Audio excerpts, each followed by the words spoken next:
Eu queria começar perguntando, então, pedindo aqui ao secretário Tiago, da Secretaria de Políticas Digitais, do Ministério das Comunicações, que apresentasse um pouco do que o governo federal está trazendo, né, e quais são as propostas, né, que estariam endereçando essa mudança regulatória e a parte tributária também dentro das novas políticas que estariam vindo com a internet das coisas. Talvez antecipar um pouco, né, algumas ações, algumas medidas do Plano Nacional de IoT, que está para ser apresentado, acho que talvez no próximo mês. Ok? Tiago, por favor. Bom dia a todas e a todos os presentes aqui. Ô Chico, na verdade, tinham pedido para preparar uma apresentação, eu preparei a apresentação, mas eu creio que pelo tempo não vai ser conveniente a gente fazer. A gente tem menos de meia hora para atingir o teto, então eu vou ser bem mais direto e falar o que vocês esperam ouvir. Eu não vou falar sobre todos os detalhes, porque levaria muito tempo e tem muita gente aqui, então eu vou tentar resumir. A gente está fazendo nosso papel de agente provocador, e o que a gente está propondo, através de um decreto e através de uma medida provisória, é um sandbox regulatório para IoT e uma moratória tributária de pelo menos 10 anos para a internet das coisas. Já existe precedente para isso, foi feito nos Estados Unidos entre 1995 e 2005, não se podia taxar a internet. Aliás, sim, quando alguém fala que propõe uma moratória tributária na internet das coisas por 10 anos, vocês vão estar tudo aplaudindo. Você deve começar assim, por favor. Porque ou vocês não prestaram atenção, ou é algo que a gente veio parar por aqui. Porque vai ter todo o tipo de desgaste. A gente propõe isso dentro do governo, é natural que haja desgaste, porque a gente vive um momento de desafio fiscal, então o nosso papel é de agente provocador. Quem pode fazer isso acontecer de fato é o trabalho político, a pressão política, e nesse sentido o Sindicato do Brasil já faz um trabalho fantástico, então precisa apertar um pouco mais o torniquete nisso e ter de fato um papel com o governo e principalmente com os órgãos financeiros para mostrar que a curva de Laffer funciona e que quanto menos tributa a gente vai ter mais produção. O BNDES financiou um estudo que foi feito pelo McKinsey e o Pereira Neto, o secretário Pereira Neto, e a gente teve a oportunidade de liderar esse processo junto com o BNDES, e o estudo diz o seguinte: tem uma previsão de que a internet das coisas pode alavancar de 8 a 200 bilhões de dólares em investimento. De 8 a 200 bilhões não é nenhuma previsão. Eu, sem ler documento nenhum, poderia dizer, amanhã vai ter investimento de 0 a 1 trilhão. Então, mas por que eles estão certos? Eles estão certos porque vai depender de ambiente regulatório, vai depender de viabilidade econômica, vai depender de preparo tecnológico, de cibersegurança. Então, todos esses pontos nós estamos discutindo. Todos esses pontos nós estamos provocando. Vai depender, por exemplo, de uma política de dados. Então, o que a gente propõe é, internet das coisas é um outro bicho. Internet das coisas não deve ser confundido com serviço de valor agregado. Internet das coisas não deve ser confundido porque se trata de uma infraestrutura sobre a qual esses serviços são construídos.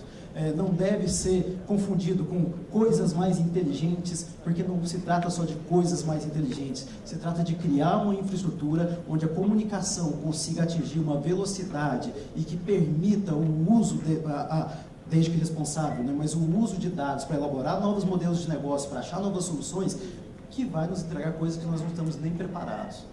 Então, só para encerrar, porque eu falei tem que ser rápido porque a gente tem pouco tempo, no dia 21 de março a gente lançou a Estratégia Brasileira de Transformação Digital. O Plano Nacional de Internet das Coisas é um dos produtos que a gente prevê. Não vai ser criado um grupo de trabalho específico para isso, porque a gente está direcionando para a Câmara de IoT, que já existe, e que inclusive aqui a Anatel, o Sindicato do Brasil fazem parte como instituições. E o nosso plano hoje, o deadline autoimposto pela CEPOD para entregar esse plano, para que ele já esteja na rua, é de 3 meses. E ele não vem só com um pedaço de papel. Ele vem com uma sinalização muito forte do governo de que as empresas podem acreditar e investir. Então, nós estamos preparando também linhas bem ousadas de financiamento para que as empresas possam desenvolver devices e plataformas em IoT. Então, a gente está muito empolgado. a gente espera avançar muito com isso, e que a gente tem certeza que em breve vocês vão ouvir mais, a gente vai poder falar com mais tempo sobre isso. Vamos fazer uma perguntinha já complementando aí, nessas fontes de financiamento, as fontes de recursos, estão previstos também recursos do Fundo Perdido? A Fundo Perdido, eu vou deixar o Ribeira falar, porque eles têm uma boa notícia para dar, mas assim, não, né, Chico? A gente está no momento de desafio fiscal. Falar em recurso perdido para incentivar a iniciativa privada no momento que a gente enfrenta questionamento na OMC e tudo, não seria necessariamente algo responsável. O que a gente pode e vai fazer é, utilizando os instrumentos legais que já existem, utilizando os fundos e as suas previsões de utilização já existentes, inclusive com aquelas taxas que não são subsidiadas, porque não se trata de usar mais dinheiro público para subsidiar uma atividade, mas que são taxas que já tinham sido previstas anteriormente, então vai estar dentro da regra. Então são taxas que vão estar muito abaixo do que você encontraria em qualquer atividade financeira existente. Mas a fundo perdido não é o momento para a gente pensar nisso. Ok. Bom, tentei, né?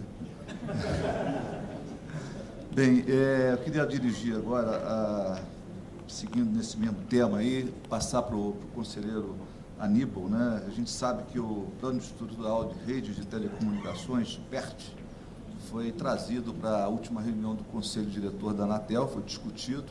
O senhor é o conselheiro relator desse tema, e eu queria que o senhor falasse um pouco aí sobre esse tema, como é que isso aí vai ajudar no desenvolvimento da internet das coisas no país. Obrigado, Chico. Um bom dia a todos os painelistas aqui que compartilham comigo esse momento. Bom dia a todos e a todas. Muito bom poder falar alguma coisa do PERT junto aqui com o Tiago, que está junto com o pessoal do MCTIC, cuidando de toda essa estratégia do governo federal para o plano de internet das coisas. Bom, a gente precisa tentar responder as questões olhando para o conjunto da ópera, né?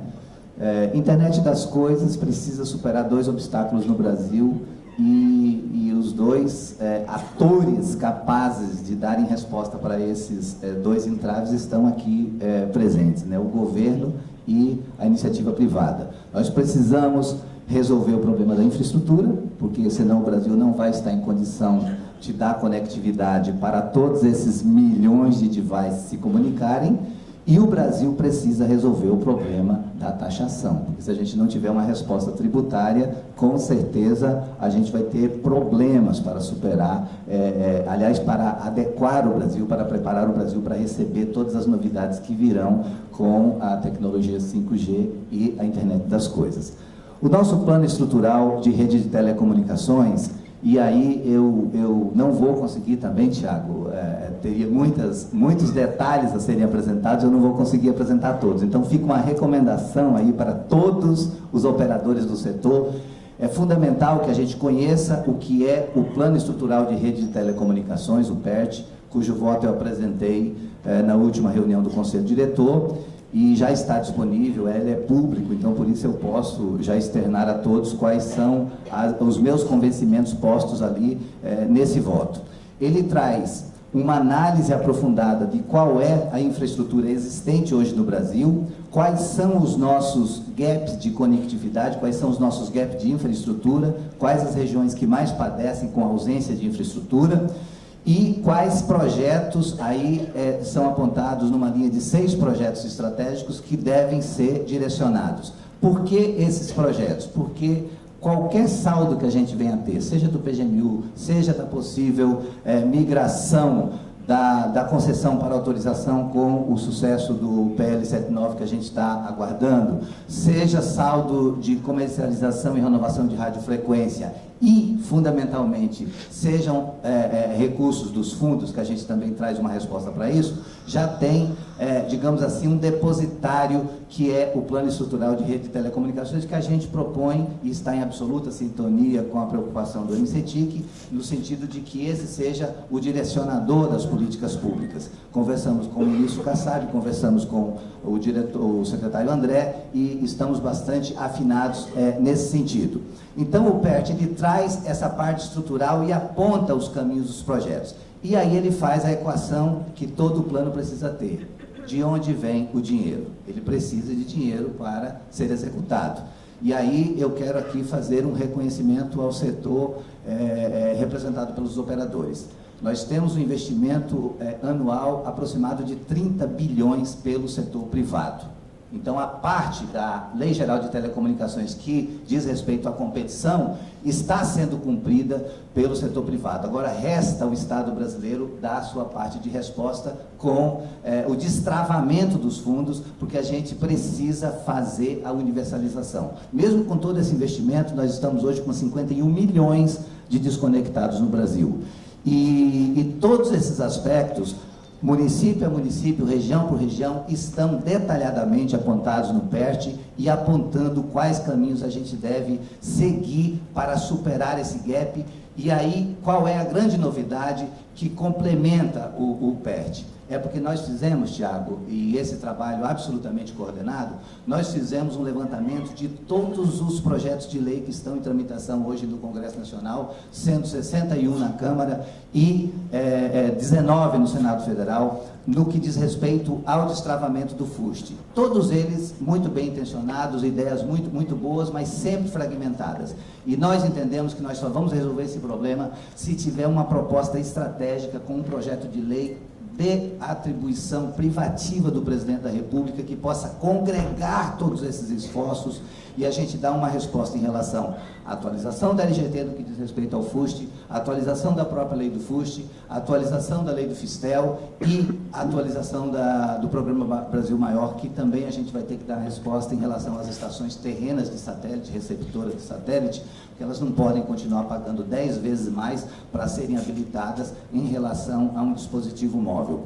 E no que diz respeito a essas mudanças que nós estamos propondo no nosso anteprojeto de lei, uma minuta de anteprojeto que a gente está fornecendo ao MCTIC. A ideia é a gente reduzir o Fistel ao necessário para o funcionamento da Anatel e que a gente possa ter todos os recursos direcionados para o FUST. E aí, todas as providências tomadas no sentido de fazer com que o FUST seja destravado. Para isso, a gente precisa, de imediato, tirá-lo do capítulo 1 da LGT, que diz respeito à universalização, e levá-lo para o capítulo 3, que coloca nas disposições gerais, de maneira que possa ser investido tanto no regime público quanto no regime privado. Outra informação importante: criando um comitê gestor para o fundo, de tal maneira que a gente possa envolver aí 5 ministérios sob a coordenação do MCTIC, e com isso a gente ganhar mais força para poder fazer esse diálogo. E a grande resposta para a internet das coisas, muito bom que o Thiago já tenha antecipado também essa intenção em decreto, nós também trazemos como um esforço coordenado que para a internet das coisas seja taxação zero, para possibilitar que a gente tenha pleno desenvolvimento do setor. Então, Chico, o PERT pode ficar certo de que ele dialoga absolutamente com essa temática que nós estamos discutindo, porque só vai haver desenvolvimento de internet das coisas no Brasil da forma que estamos esperando, se a gente resolver o problema da infraestrutura e se a gente resolver o problema da tributação. E fico muito feliz por ter contado com o suporte do engenheiro Rodrigo Abdala, que veio do Senado para trabalhar comigo, e somando com os esforços da equipe técnica da Anatel, que é muito competente, a gente conseguiu fazer esse projeto, o PERT, que para mim é um marco importante para direcionar as ações da Anatel e de todo o setor de telecomunicações para o próximo período. Acredito que é uma contribuição inestimável para a gente poder dar uma resposta a esse momento que o Brasil precisa muito de encontrar soluções para permitir o desenvolvimento da internet das coisas. Obrigado, conselheiro. Eu acho que é um assunto que vem recorrente, né, em todas essas discussões que a gente tem tido no passado do painel Telebrasil, a internet das coisas, entre as vantagens todas que vai trazer para a população, né, das pessoas, vai trazer também esse mérito de destravar essa questão dos impostos, das tributárias, questões tributárias.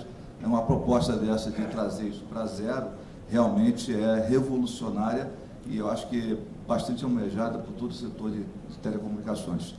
Eu queria mudar um pouquinho aí do governo, para sair um pouquinho agora para as operadoras, né, e queria perguntar aqui ao Oscar e ao Fukuda, da Claro e da Oi, respectivamente, né, como é que as operadoras estão se preparando e o que muda para elas, na operação delas, a entrada da internet das coisas, né? Como é que vocês estão vendo isso e como é que vocês estão se preparando dentro das suas empresas para desenvolver toda essa gama de novos serviços, de novas aplicações que estão vindo com a internet das coisas? Talvez a gente pudesse começar com o Oscar e depois o Fukuda. Tá, ok. Bom dia a todos e a todas. Bom dia, nossos colegas aqui de debate. Bom, primeiro, assim, eu ouvi com uma imensa satisfação e excitação a moratória de 10 anos que a gente ouviu aqui do secretário. E também as palavras do conselheiro Aníbal, que são bem, vamos dizer, motivantes com relação à questão toda do FUST, que nós estamos aí há 20 anos nessa luta, né? Para tentar utilizar esses recursos. Agora, com relação especificamente, né, o que as operadoras, ou mais especificamente a nossa empresa tem se preparado, nós temos, até mais especificamente dentro da Embratel, existe um processo profundo de transformação da empresa, dela se tornar uma empresa não só de telecomunicações, mas uma empresa também que agrega valores em outras camadas do serviço, e o IoT está no topo da busca e da necessidade de se desenvolver. Hoje a empresa já tem linhas de produtos em IoT para saúde, para agricultura, para banco, para transporte, logística e assim por diante. Agora, evidentemente que na hora que nós entrarmos no mundo de 5G, né, no mundo de massificação profunda de equipamentos, de tudo que já vem, tudo praticamente conectado, nós vamos ter um outro cenário, um outro padrão, né? Coisas que a gente nem imagina que vão ser necessárias de se desenvolver. Agora, tem uma coisa que às vezes eu sempre insisto em lembrar, que é uma coisa que parece que é pequena, mas não é a questão da necessidade cada vez maior de licenciamentos de torres nos municípios, que se facilite mais esse processo. Hoje em dia é uma verdadeira, vamos dizer, loucura, uma verdadeira calamidade de certas cidades importantes, para a gente conseguir fazer esse processo de licenciamento ou permitir. Ainda tem aquelas restrições antigas, apesar da Lei Geral de Antenas, que foi um avanço importante, ainda tem cidades que você não pode colocar ERB a tantos quilômetros de um hospital, tantos quilômetros de uma escola, tantos quilômetros de um posto de gasolina, tantos quilômetros de uma delegacia, que você não consegue nem colocar quase que ERB na cidade. Além daquelas cidades também que têm questões de patrimônio histórico. Então, se a gente não tiver isso resolvido para a implantação do 5G, nós vamos ter um problema, né? A Europa e os Estados Unidos já estão falando em carro que caminha sozinho, sem motorista. Se a gente não conseguir resolver, destravar no âmbito municipal a possibilidade de colocar infraestrutura, nós vamos ter uma dificuldade para se apropriar de forma substancial, né, e completa do 5G. Aí eu faria a seguinte pergunta: será que, seja através do Ministério ou através da Anatel, nós não conseguimos juntar esforços, porque isso é uma questão muito de conscientização dos prefeitos e de alguns, e da Câmara de Vereadores local, da gente tentar juntar esforços para fazer visitas a essas cidades, fazer seminários aí, ou se associar aos prêmios que são feitos pelo nosso sindicato para cidades que permitem mais a conectividade, porque sempre um timbre da Anatel, um timbre do Ministério, faz uma diferença muito grande, né? Então, esse lado é importante. Se vocês puderem nos ajudar nisso, vai ser muito importante para esse desafogamento. É uma coisa simples até de fazer, fácil, mas que vai ajudar muito. Obrigado. Obrigado, Oscar. Fukuda, por favor. Bom, antes de mais nada, oi para todos. Eu agradeço a participação de todos vocês aqui nesse painel. O IoT traz um universo de possibilidades a serem exploradas pela operadora. Então, toda a cadeia que vai desde a conectividade até a oferta de serviços finais para o usuário, são oportunidades que são exploradas que podem ser exploradas pela operadora. Então, dentro da Oi, a gente vem trabalhando desde a questão da conectividade até a oferta de serviços, né? Nós temos já um portfólio de serviços já sendo ofertado. E para isso foi necessário que, primeiro, trabalhar na infraestrutura de rede, ou seja, propiciar condições para que a rede possa ofertar esse serviço da IoT. Então, nós estamos trabalhando também no desenvolvimento do ecossistema de conectividade da IoT. Nós desenvolvemos na Oi o primeiro laboratório de Open Labs da IoT para certificação de dispositivos de Narrowband IoT, de Cat-M1. Esse trabalho que foi até citado na apresentação anterior do Tonis da NOC. Nós estamos desenvolvendo agora toda a parte de evolução da rede para suportar os dispositivos IoT em cima da rede móvel, ou seja, implantando novas funcionalidades de suporte ao Cat-M1, suporte ao Narrowband IoT, que são as próximas evoluções para a rede móvel possa suportar efetivamente esses dispositivos de IoT. É importante lembrar também a introdução de plataformas de controle para que efetivamente a operadora possa fazer gestão desses dispositivos e entrar efetivamente na prestação de serviço, ou seja, adequação da rede para que ela possa, então, introduzir serviços e aplicações para a IoT e explorar tanto as oportunidades, vamos dizer assim, dos serviços propriamente de IoT, como também das oportunidades horizontais que a IoT traz para a operadora. Por exemplo, exploração de serviços de TIC, de hosting de dados, de serviços de data center, serviços de Big Data, de Analytics, de segurança, são serviços que são interessantes a serem prestados a provedores de conteúdo, provedores de aplicação. Então, são o que nós chamamos de oportunidades horizontais. Então, existe todo um leque de necessidades em que a empresa que vai prestar, agora nós como operador, né, que estamos entrando nesse novo mercado de IoT, ela precisa estar se adequando. Além disso, existe toda uma preparação também no modelo operacional do operador, porque nós estamos tratando agora de conectividade de máquinas, né? Como foi dito antes. Máquinas não ligam para o call center para reclamar da linha, né? Máquinas não ligam para o call center, né? Ainda bem, né? Então é necessário você ter recursos na rede, efetivamente modelos operacionais de manutenção, de controle, de dispositivos na rede, para que também possa ser suportado pela operação da companhia, né? Então, muitas vezes a gente tem que criar modelos operacionais de serviços da IoT que vão ser prestados por terceiros, né? Em termos de desenvolvimento de algumas aplicações de devices ou devices que são utilizados por terceiros, né? E que onde a Oi entra com uma oferta de conectividade e gestão de dispositivos. Então, existem várias formas, existem vários modelos de negócio também possíveis hoje de serem explorados com a IoT, seja através de desenvolvimento próprio da operadora, como também através de parcerias com terceiros. Então, a gente vem desenvolvendo também parcerias no sentido de trazer as aplicações através do Projeto 8, uma iniciativa 8 de trazer esses parceiros para que possam desenvolver não só o ecossistema da IoT, mas também trazer novas oportunidades de negócio para o operador. Então, é um trabalho que está em curso e eu acredito que precisa muito ainda ser feito, mas estamos aí trabalhando no sentido de estar capacitando a rede, os modelos operacionais, o desenvolvimento de serviços daqui para frente, porque esse será o futuro das operadoras, né? O IoT é uma nova oportunidade que tem que ser explorado e vai trazer novos negócios aqui para a companhia. Obrigado, Fukuda. Eu queria mudar agora um pouquinho para dar oportunidade ao Ricardo Rivera, mudando para o BNDES. Né? Então, eu queria perguntar para você, Ricardo, vocês patrocinaram um estudo amplo, né, sobre a questão da internet das coisas, que foi feito pela McKinsey, pelo CPQD e os associados. Esse estudo foi publicado no ano passado, oficialmente agora no site do BNDES, recentemente, consta lá no site o resultado desses estudos. Foram identificadas várias ações, foram identificadas verticais prioritárias, né, as 4 verticais prioritárias, E agora eu queria saber, como banco, como instituição, né, financeira, como é que o BNDES está se preparando, está pensando em financiar, né, mesmo que não seja, infelizmente, a fundo perdido, mas que seja financiado, né, um tipo de financiamento, até a melhoria da infraestrutura de telecomunicações, né, no país.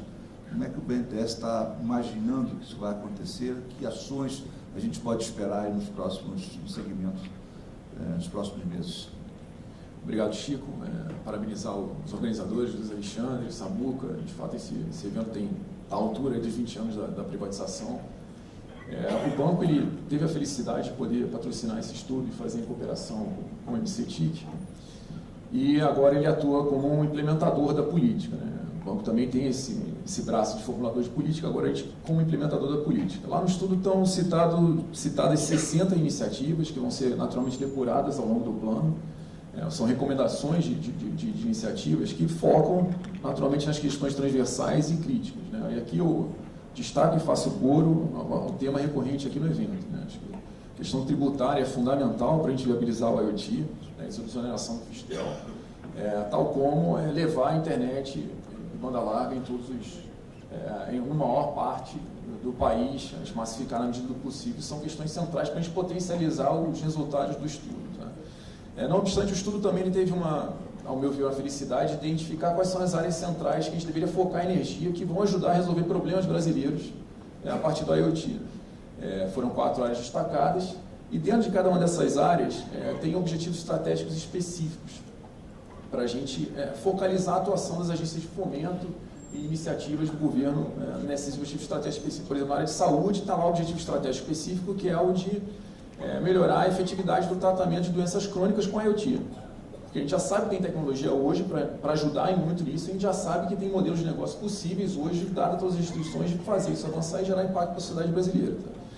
Então, a primeira iniciativa que o banco vai lançar já em começo de junho, aqui eu vou fazendo spoiler do spoiler, a gente aprovou em diretoria, mas está na reta final aqui dos últimos detalhes para lançar, e vai lançar talvez na primeira semana de junho, é uma iniciativa com fundos não reembolsados. A gente não gosta do termo fundo perdido, parece que o recurso vai se perder, e de fato não vai se perder, ele vai alavancar muitos resultados bons, para potencializar esses objetivos estratégicos específicos. Ou seja, vai fazer uma chamada para que se formem consórcios com usuários de tecnologia, usuários, por exemplo, na área de saúde, poderiam ser hospitais, na área rural, produtores rurais, nas cidades, prefeitos e outros usuários de tecnologia, com outros fornecedores de tecnologia, estimular a participação de startups e centros de tecnologia.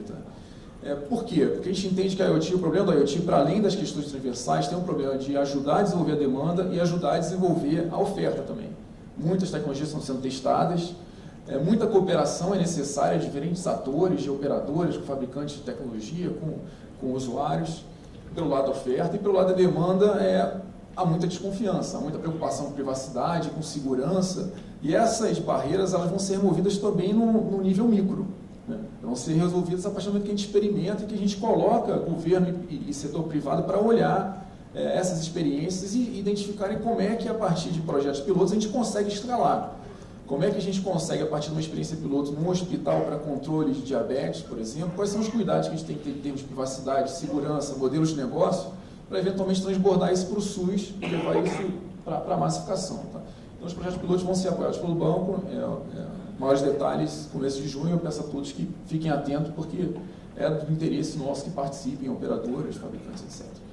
Não obstante, na agenda de desenvolver demanda e oferta, tem uma agenda de startups, claro, o banco está fortalecendo a sua área de fundos, a gente vai lançar um fundo de Venture Debt, já lançou efetivamente, já vai entrar em operação, que é um fundo de dívida para empresa pequena, para que essas empresas pequenas possam crescer sem diluir seu capital. Isso é super importante no momento que elas têm que crescer muito rápido no país.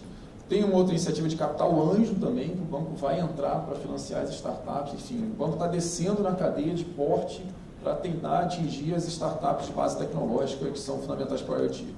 Uma outra agenda é a de financiamento. A gente está buscando identificar como a gente financia a solução de IoT. O banco ele tem as linhas Finames, cartão BNDES, etc., que financiam equipamento ou software ou serviços isoladamente. Agora a gente precisa aprender como financiar a solução de IoT para ajudar no capital de giro desse fornecedor de tecnologia, para ele fazer o investimento upfront, instalando o parque de sensores nos seus clientes.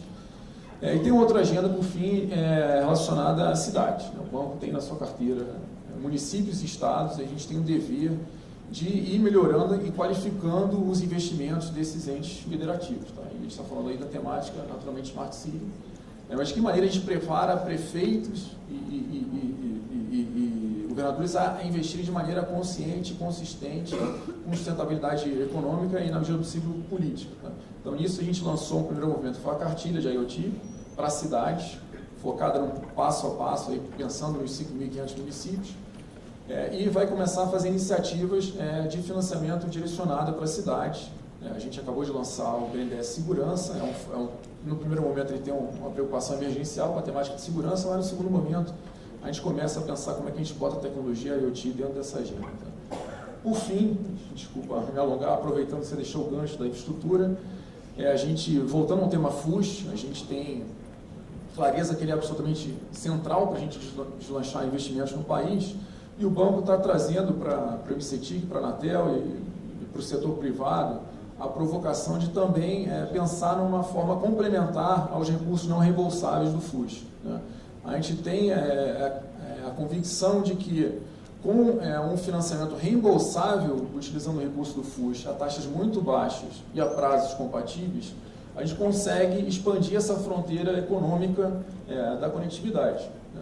E isso tem um benefício num quadro fiscal terrível que a gente está no Brasil de não impactar no superávit primário. Tá?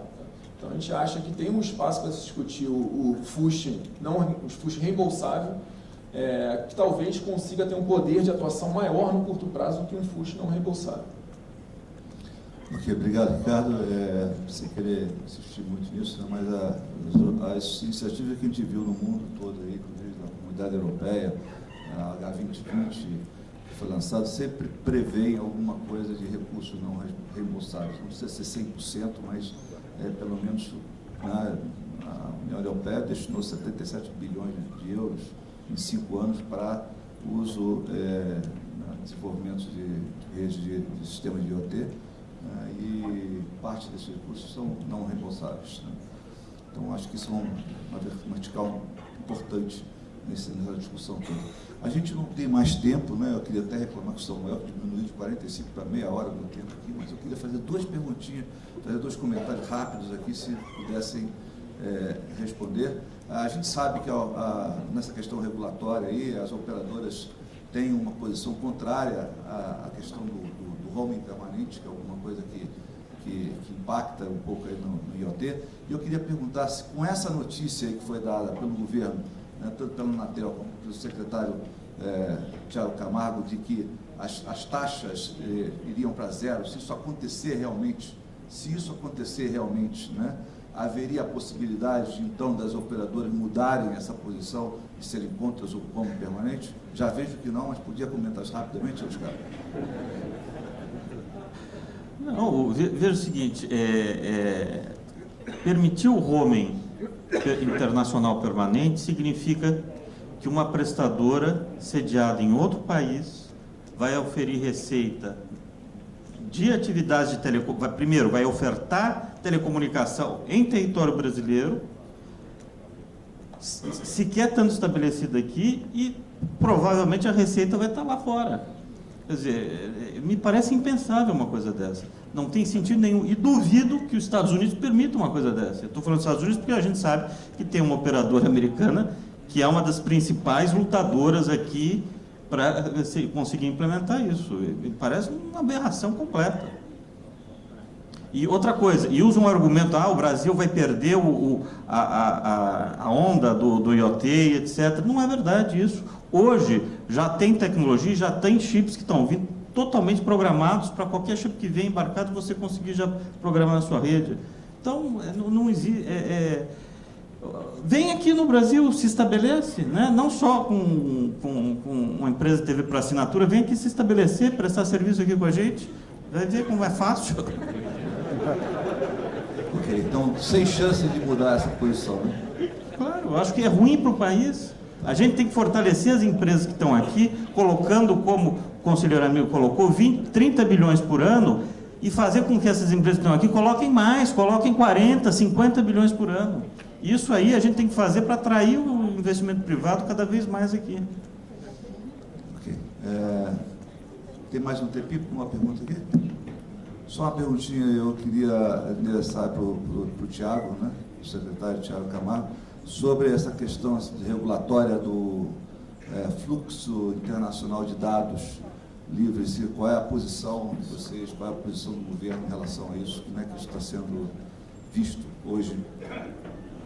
O governo ainda não tem uma posição, porque a gente ainda depende das casas legislativas entrarem em um acordo em relação a isso. Então, o governo tem articulado o que a Secretaria de Políticas Digitais defende. A gente tem defendido em todos os fóruns, que a gente articula nacional e internacionalmente, um livre fluxo de dados interfronteiras. E a gente tem trabalhado e proposto junto a outros órgãos, a OCDE e a CEPAL, a criação de um framework regional ou até mais amplo que tenha interoperabilidade tanto com o GDPR quanto o Apex BPR, o PPI japonês e outros regimes já existentes. O Brasil, eu me preocupo com a ideia de restrição de fluxo de dados. Eu acho que a gente precisa hospedar mais, e se a gente quer hospedar mais, a gente tem que trazer também dados de Chile, Argentina, Paraguai, Uruguai. Então a gente precisa de livre fluxo de dados. E a gente não pode adotar, porque toda vez que tem uma revolução econômica, industrial, alguém ressuscita a ideia de nacional desenvolvimentismo e de se fechar mais e mais. Existe um nome para quando você faz a mesma coisa várias vezes, esperando um resultado diferente, né? O nome é governo. Vocês que pensaram burrice, vocês pensaram errado. Então, mas parece, muitas vezes parece. Então, não dá para a gente achar que se fechar é o caminho mais uma vez, porque não é. Essa é a primeira revolução industrial que acontece, das 4, já que a gente está na 4ª, é a primeira revolução industrial que acontece ao mesmo tempo no mundo inteiro. E é a primeira que todos os países têm a oportunidade de se desenvolverem e surfar junto, porque é a primeira revolução econômica e industrial que não acontece por acumulação, ela acontece por disrupção. E acontecendo por disrupção, é mais provável que aconteça em países que já investem muito, mas não é um impeditivo que aconteça no Brasil ou em Moçambique. Então, eu não quero impedir a onda, eu quero surfar. E por isso é que a gente defende muito aberta e muito fortemente livre fluxo de dados interfronteira. Ok, muito obrigado. Infelizmente, o nosso tempo já se esgotou há mais de 15 minutos. Queria agradecer a participação de todos. Pedir desculpa aí por ter excedido um pouco. Obrigado.